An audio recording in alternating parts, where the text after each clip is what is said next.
President, I rise in support of the Graham Amendment. It's an amendment which I've been involved in helping to develop.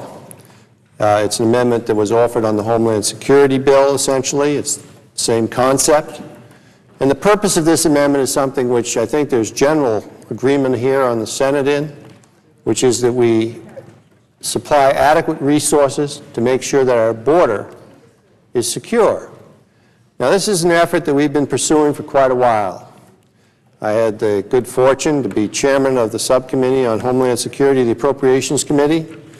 And during that time, we dramatically increased our commitment to border security, especially in the area of number of agents, the area of number of detention beds, in the area of fencing, in the area of electronic and virtual fencing, in the area of making technology available and support facilities available to border security agents and the ICE agents. It is a ramping up process, however, and there's still a way to go, although we have made very significant strides. But unfortunately, in our opinion, on this side of the aisle, and this amendment was agreed to by the other side of the aisle for all intents and purposes when it was offered on Homeland Security, there is a need for additional funding to make sure that we put in place the resources which will basically assure the American people that the border can and will be secured along the southern border. Now, what does that require? Well, this amendment doesn't put specific numbers relative to the number of agents or detention beds or fencing, but what it does put in place is an additional $3 billion in emergency funding, which will essentially go towards three major areas. The first will be agents. We know that we need about 23,000 agents on the border. We know we're headed towards that number, but we know it's going to take a significant increase in funding for us to get to that number. Now, we wish we could sort of wave a magic wand of dollars and produce these agents overnight, but you can't. These people are highly skilled. They require special qualities as individuals. They have to be obviously law enforcement individuals, but they also have to speak Spanish. They have to have the character and the personality to be able to work in a very intense environment and deal with very threatening situations, while at the same time dealing with people who are just coming across the border to try to make a better way of life for themselves and really shouldn't be treated in a criminal way, but should be treated as decent human beings trying to seek a better way of life here in the United States, who come in inappropriately and have to go back, but handling that type of situation requires a little more care and sensitivity than dealing with someone who's coming across selling drugs. So there is the individuals that we need to attract into the border security effort are quality, high caliber individuals. So you can't just gather them up overnight. It takes a while to get the applicants and then put them through the schooling process. But it does take money to do that. And this amendment will allow us, to the extent that we can find these type of individuals and populate this workforce, to do exactly that. So we will have a full complement of agents on the southern border. In addition, it will add the additional detention beds, which are critical. There is a belief that we need around 33,000 detention beds, I think is the number. We're headed towards building out a significant number of detention beds, but this amendment, or the dollars in this amendment, will give the department the resources it needs to accomplish the additional detention beds. Why are detention beds important? Because we've gone from a policy which was essentially catch and release of 2 years ago or 3 years ago to a policy where we actually catch and hold people. We no longer say, come back in a few months after we catch you for crossing the border illegally if you're not Mexican. We say, and come back for in a few months and appear before the court. And what happened was people never came back. We'd send them off and they'd never return, not surprisingly.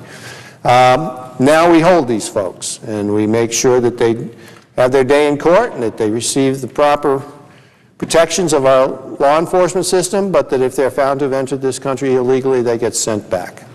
But it takes money, and that's why this amendment is important to accomplish that. Thirdly, we are building a fence in those areas, a physical fence in those areas where we need fencing. Fencing isn't appropriate for the entire border, but in our more urban areas along the border, it is appropriate. and it is expensive. And so this money in this bill will allow us to complete the fencing commitments which we think are necessary.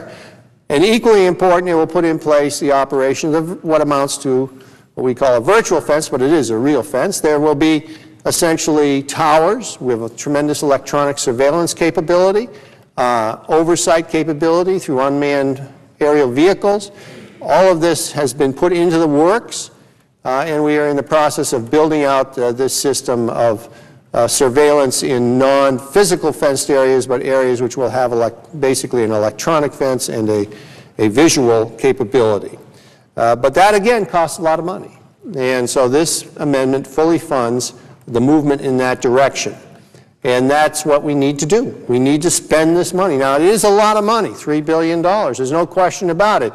But I see it very much as part of the war on terror, as a necessary element of protecting our culture and our society.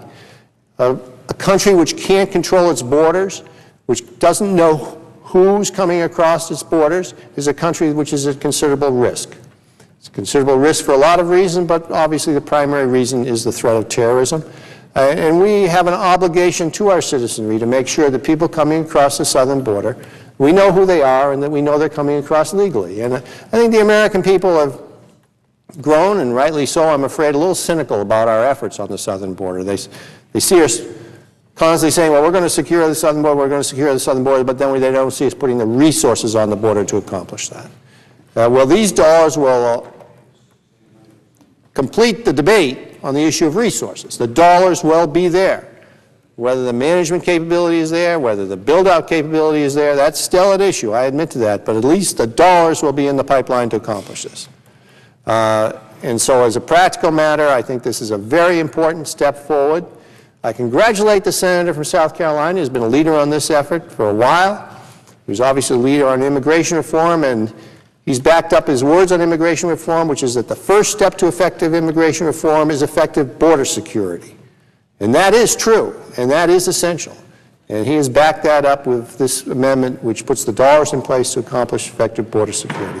And that is a corollary to this whole debate, which is that we do need to significantly overhaul our immigration laws, make them more appropriate to the times and to the situations, but you can't get the public confidence to do immigration reform unless the American people believe at the outset that our border, especially our southern border, is secure from people being able to cross willy-nilly into this country illegally.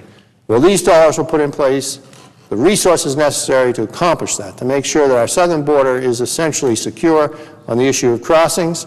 It may take a couple years for them to bear fruit because there isn't an instant response, as I mentioned, relative to even hiring of agents.